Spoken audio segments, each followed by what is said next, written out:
India America உறவில் மிகப்பெரிய விரிசல் என்ன அப்படின்னு கேட்டிங்கன்னா, ட்ரம்ப் அவர்கள் இந்த ஜனவரி மாதத்தில் அமெரிக்க அதிபராக மாறுறாரு.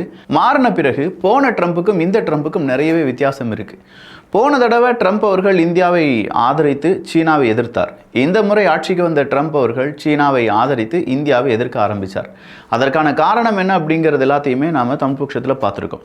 பட் ஆனாலுமே டேரிஃப் அப்படிங்கிறது 50%, 25 டேரிஃப் 25% அப்படிங்கிறது பெனால்ட்டியாக இல்லாட்டி சாங்ஷனாக நமக்கு வந்திருக்கக்கூடிய டேரிஃப். அப்படி டோட்டலாக 50% டேரிஃப் அப்படிங்கிறது நம்முடைய பொருள்களுக்கு, ஏற்றுமதி செய்யக்கூடிய பொருள்களுக்கு நம்ம கொடுக்க வேண்டியதாக இருக்கும். இது இந்தியாவில் இருக்கக்கூடிய, குறிப்பாக தமிழ்நாட்டில் திருப்பூர் போன்ற இடங்களில் இருக்கக்கூடிய பெருவாரியான ஏற்றுமதியாளர்களுக்கு பெரிய அடி அப்படின்னு சொல்லலாம்.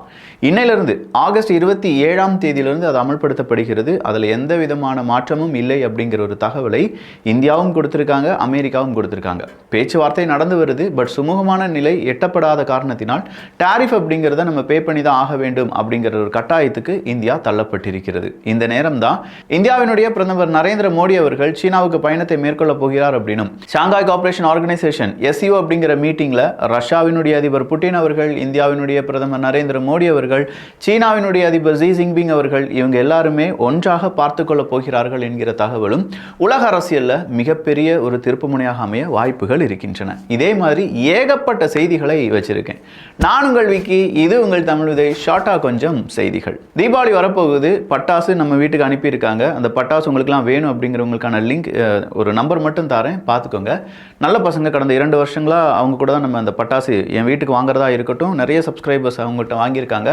இதுவரையிலும் கம்ப்ளைண்ட்ஸ் அப்படிங்கிறது வரவே இல்லை. அவங்களுக்கான நம்பர் கீழே கொடுத்துருக்கேன். பட்டாசுக்கான டீட்டெயில்ஸ் இது எல்லாமே தமிழ் பட்சத்தில் ஒரு வீடியோவாக வந்துடும், அதையும் பார்த்துக்கோங்க. ஸோ முதலாவது செய்தி நம்ம என்ன பார்க்க வேண்டும் அப்படின்னு பார்த்தீங்கன்னா, மிக மிக மிக முக்கியமான செய்தியாக இருக்கக்கூடிய இஸ்ரேலினுடைய செய்தி தான். இஸ்ரேல் அவங்களுடைய கிரேட்டர் இஸ்ரேல் ப்ராஜெக்டுக்காக இந்த மேற்கு கரையாக இருக்கட்டும், காசா பகுதியாக இருக்கட்டும், முழுவதுமாக கைப்பற்ற போகிறார்களா அப்படிங்கிற ஒரு கேள்வி வந்து நின்றது. இஸ்ரேலினுடைய தாக்குதல் தொடர்ச்சியாக இருந்தது அப்படிங்கிறது நம்ம நல்லாவே தெரியும்.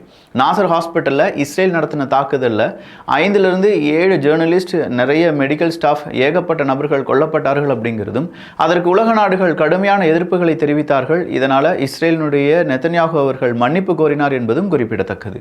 இந்த நேரத்தில் நேற்று மறுபடியும் தாக்குதலை தொடர்ந்திருக்காங்க இஸ்ரேல் நடத்தின தாக்குதலில் 22க்கும் அதிகமான நபர்கள் உயிரிழந்திருக்கலாம் அப்படிங்கிற தகவல் வெளியாகுது. இஸ்ரேல் அந்த ஹாஸ்பிட்டலில் எதற்காக நீங்கள் தாக்குதலை நடத்துனீங்க அப்படின்னு சொல்லி கொஞ்சம் பேர் கேட்க, அதற்கு என்ன தெரியுமா பதில் சொல்லியிருக்காங்க?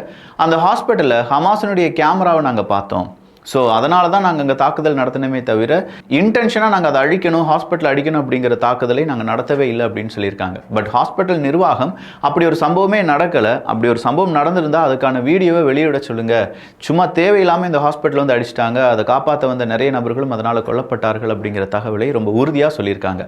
இன்டர்நேஷனல் கிரிமினல் கோர்ட் ஆஃப் ஜஸ்டிஸில் ஆல்ரெடி இஸ்ரேலினுடைய நெத்தன்யாகு அவர்களுக்கு எதிராக அரெஸ்ட் வாரண்ட் பிறப்பிக்கப்பட்டிருந்தது.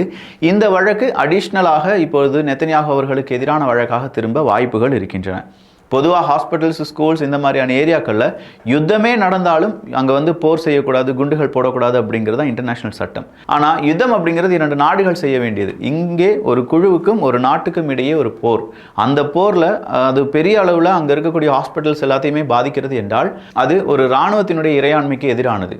சொல்லப்போனால் இஸ்ரேல் இராணுவம் மனிதாபிமானம் அற்ற ஒரு இராணுவமாக இருக்கிறது அப்படிங்கிறது தான் இன்டர்நேஷனல் கிரிமினல் கோர்ட் ஆஃப் ஜஸ்டிஸில் சவுத் ஆப்பிரிக்கா போட்ட வழக்கினுடைய தீர்ப்பு. அந்த தீர்ப்பு இப்போது மறுபடியும் உறுதியாகிறது. இஸ்ரேல் இதற்கு எந்த மாதிரியான ரியாக்ஷன் கொடுக்க போகிறாங்க அப்படிங்கிறதெல்லாம் பொறுத்திருந்து பார்க்கலாம். அடுத்ததாக லிசா குக் அவர்கள் தான். இந்த லிசா குக் அவர்கள் அப்படின்னு சொல்லும்போது ஃபெடரலுடைய கவர்னராக இருந்தாங்க. அந்த ஃபெட் கவர்னர் லிஸ்ட்லேருந்து இவங்களை தூக்கிட்டாங்க ட்ரம்ப் அவர்கள். ட்ரம்ப் அவர்கள் தூக்குனதோடு மட்டும் இல்லாமல் இது எஃபெக்டிவாக உடனடியாக அமலுக்கு வரும் அப்படின்னு சொல்லிட்டார். என்னையா இது, இந்த மனுஷன் ஆவுனா இப்படி யாரையாவது தூக்கி துவம்சம் பண்ணிட்டு இருக்காரே அப்படின்னு சொல்லி யோசிச்சுட்டு இருக்கும்போது லிசா அவர்கள் என்ன செய்கிறாங்க அப்படின்னு கேட்டால், ட்ரம்ப் அவர்கள் என்னுடைய பதவியை பறித்து விட்டார். ஆனால் அவர் பதவியை பறித்தது அவருடைய அதிகாரத்தை மீறிய செயல். என் மேலே நிறைய குற்றச்சாட்டை சொல்கிறார். அந்த குற்றச்சாட்டு எதுவுமே உண்மை இல்லை அப்படின்னு நான் சொல்கிறேன்.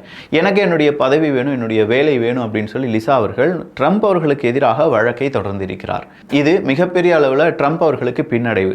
ஏன்னா ஃபெட்டை ரீஸ்ட்ரக்சர் பண்ண போகிறேன், ஃபெட்டில் இருக்கக்கூடிய நிறைய பேர் ரொம்ப ஸ்லோவாக இருக்காங்க, அவங்களால தான் இன்ஃப்ளேஷன் இந்த அளவுக்கு இருக்குது, அவங்க வட்டி விகிதத்தை குறைக்கவே மாட்டுக்காங்க இப்படின்னு சொல்கிற பல குற்றச்சாட்டுகளை சொல்லிட்டு இருந்த ட்ரம்ப் அவர்களுக்கு இப்போது மறுபடியும் ஃபெட்டுக்குள்ள இருந்து ஒரு சிக்கல் சிக்கல் ஆரம்பித்திருக்கிறது. ஆனால் அமெரிக்காவில் ஏற்படக்கூடிய இந்த சிக்கல், குறிப்பாக ஃபெட் அமைப்பில் ஏற்படக்கூடிய இந்த சிக்கல் அமெரிக்காவை மட்டும் பாதிக்க போகிறது கிடையாது. உலக வங்கினா எல்லா இடங்களிலும் இருக்கக்கூடிய பொது வங்கி இருக்கும் பார்த்தீங்கன்னா, நம்ம ஊரில் ரிசர்வ் பேங்க் ஆஃப் இந்தியாலாம் இருக்குல்ல, இது எல்லாத்தையுமே பாதிக்கும் என்பதும் நாம் இதனால் தெரிந்து கொள்ள வேண்டியதுதான். ஸ்டாக் மார்க்கெட்டில் இருக்கிறவங்க, ஸ்டாக் எக்ஸ்சேஞ்ச் இல்லாட்டி ஷேர் மார்க்கெட்டில் நான் அதிகமாக பங்குவர்த்தத்தில் ஈடுபட்டு இருக்கேன் அப்படிலாம் நினைக்கிறவங்க, அமெரிக்காவில் ஃபெட் சம்பந்தமான செய்திகளை கொஞ்சம் உன்னிப்பாக கவனித்தீர்கள் என்றால் ரொம்பவே நல்லது. ரொம்ப நாட்களாகவே மிகப்பெரிய அளவில் இந்த ஸ்டாக் மார்க்கெட் அப்படிங்கிறது எல்லாமே சும்மா கேம்பிளிங் மாதிரி தான் இருக்குது. அதனால் உங்களுடைய பணத்தை போட்டு எடுக்கிறீங்க அப்படிங்கிறது கொஞ்சம் சூதானமாக வேலையை பார்த்துக்கோங்க. ஆஸ்திரேலியாவில் 2 காவல்துறை அதிகாரிகள் சுட்டுக் கொல்லப்பட்டார்கள் அப்படிங்கிற ஒரு செய்தி நம்ம நேற்று பார்த்தோம். ஸோ அந்த சுட்டுக் கொல்லப்பட்ட போலீஸ் ஆஃபீஸர்ஸ், அது மட்டும் இல்லாமல் நிறைய பேர் அங்கே இருக்கக்கூடிய நிறைய நபர்களால் இந்த மாதிரி பாதிப்புக்கு உட்படுகிறார்கள். எனவே நிறைய பேர் அரெஸ்ட் பண்ணணும் அப்படின்னு சொல்கிற மேன்ஹண்ட் அப்படிங்கிறது இப்போது ஆஸ்திரேலியா முழுவதுமாக நடந்து வருவதாக செய்திகள் வெளியாகின்றன.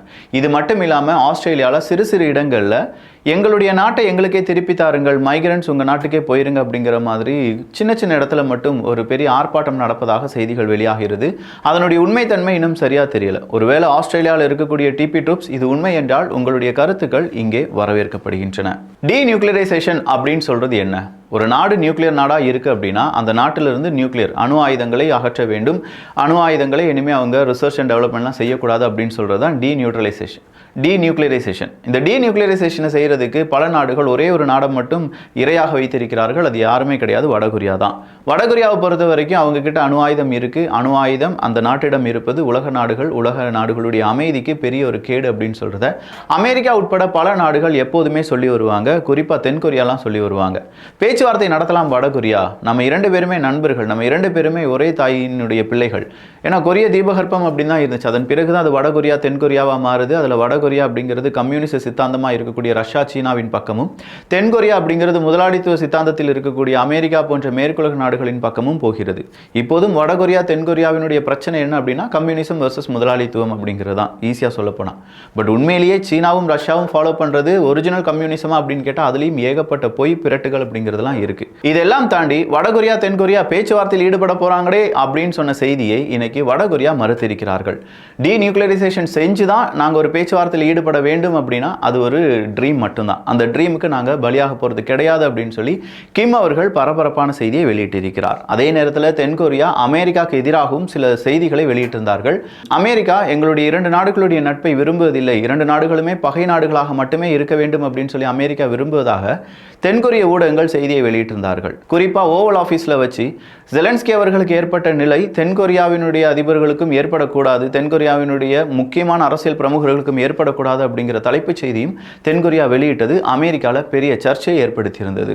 உக்ரைன் கான்டாக்ட் குரூப் அப்படின்னு இருக்கக்கூடிய நாடுகள் இருக்காங்களா, ஒரு 44-45 நாடுகள். அந்த 45 நாடுகள் கூட உக்ரைன் இன்னைக்கு பேச்சுவார்த்தை ஈடுபட போகிறாங்க. இந்த பேச்சுவார்த்தையில் இந்த வாரம் இல்லாட்டி அடுத்த வாரம் ரஷ்யா கூட எப்படியாவது ஒரு மீட்டிங்கை போடணும், மீட்டிங்கை போட்டு இந்த யுத்தத்தை முடிக்கணும், இந்த யுத்தத்தை முடிச்சுட்டு அடுத்ததாக உக்ரைனை ரீபில்டு பண்ணணும் அப்படின்னு சொல்கிற பல கருத்துக்களை முன்வைத்து பேசப்போவதாக செய்திகளை வெளியிட்டிருக்கிறார்கள் உக்ரைனுடைய செய்தி ஊடகம். பட் உக்ரைன் இப்படி ஒரு பேச்சுவார்த்தை ஈடுபட போகிறது ரஷ்யாவுக்கு தெரியுமா என்பது இப்போது கேள்வி மட்டுமே. ரஷ்யாவை பொறுத்த வரைக்கும் உக்ரைன் அங்கே இருக்கக்கூடிய நேட்டோ எக்ஸ்பேன்ஷன், வெளிநாட்டு இராணுவம் உக்ரைனுக்குள்ளே வரக்கூடாது இப்படின்னு சொல்கிற பல கண்டிஷனை போட்டு தான் சீஸ்ஃபயருக்கான ஏற்பாடுகளை ரஷ்யா செஞ்சிட்டு இருக்காங்க. 2 பேரையும் பேச வைப்பதற்காக அலஸ்காவில் வச்சு அமெரிக்காவும் ரஷ்யாவும் பேச்சுவார்த்தையில் ஈடுபட்டு அதில் பெரிய அளவு முன்னேற்றம் இல்லாமல் மாஸ்கோவில் வச்சு அடுத்த மீட்டிங் வர வேண்டும் அப்படின்னு சொல்லி புட்டின் அவர்கள் சொன்னதும் அதற்கு ஓகே சொன்ன ட்ரம்ப் அவர்களும் அப்படின்னு சொல்றது ரஷ்யா உக்ரைன் போர்ல மாற்றத்தை ஏற்படுத்தலாம். சுடானை பொறுத்த வரைக்கும் காலரா அப்படிங்கிறது மறுபடியும் அதிதீவிரமாக பரவி வருவதாகவும் 1206 நபர்களுக்கு புதுசாக காலரா தொற்று இருப்பதாகவும் 36 நபர்கள் இந்த வாரத்தில் மட்டுமே இறந்திருக்கிறார்கள் என்கிற தகவலும் வெளியாகி இருக்கிறது. மூளையை தின்னக்கூடிய அமீபா அப்படிங்கிறது கேரளாவில் ரொம்ப பெரிய அளவில் பரவலாக வந்துட்டு இருக்கிறத எப்படியாவது தடுக்க வேண்டும் அப்படின்னு சொல்லி கேரளாவினுடைய முதலமைச்சர் பினராயி விஜயன் அவர்கள் கேரளாவினுடைய சுகாதாரத்துறை அமைச்சகத்துக்கு பெரிய ஒரு அறிக்கையை வெளியிட்டிருக்கிறார். கேரளாவில் என்ன வைரஸ் வந்தாலும் உடனே அங்கே வந்துடுதப்பா, நிப்பாவாக இருக்கட்டும், கொரோனாவாக இருக்கட்டும், இந்த மூளையை தின்னக்கூடிய ஒரு நோயாக இருக்கட்டும், இது எல்லாமே கேரளாவில் வந்துட்டு இருக்கு, என்னையா இது அப்படிங்கிற மாதிரி இருக்குது. ஓவராலாக நிறைய செய்திகள் படிச்சிருப்பீங்க. படிச்சிருப்பீங்க, பார்த்துருப்பீங்க, கேட்டிருப்பீங்க. இந்த செய்திகள் உங்கள் மனசில் ஓடிட்டு இருக்கிற மாதிரி உங்களுடைய நண்பர்களுக்கும் இதே மாதிரியான செய்திகளை தெரிந்து கொள்ள வேண்டும் அப்படிங்கிற ஒரு ஆசை இருக்கலாம்.